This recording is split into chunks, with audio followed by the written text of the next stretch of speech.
Hello বন্ধুরা, আবার একটা দুপুরের লাঞ্চের মেনু নিয়ে চলে এলাম। ভাত, শশা, লেবু এবং উচ্ছে চচ্চড়ি। শীতকালে সাধারণত আমরা উচ্ছে চচ্চড়িটা খাই না, কিন্তু হঠাৎ মনে হলো উচ্ছে চচ্চড়ি একটু করতে বললাম। উচ্ছে চচ্চড়ি, ডাল এবং একটা পালং শাক দিয়ে শিম দিয়ে একটা ঘ্যাট মতো হয়েছিল, খুব সুন্দর হয়েছিল।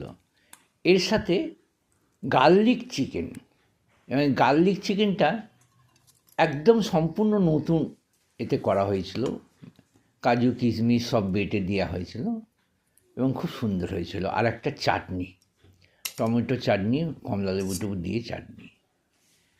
এই রকম যদি ভিডিও আপনাদের ভালো লাগে তাহলে প্লিজ আমার চ্যানেলটা সাবস্ক্রাইব করুন এবং লাইক করুন।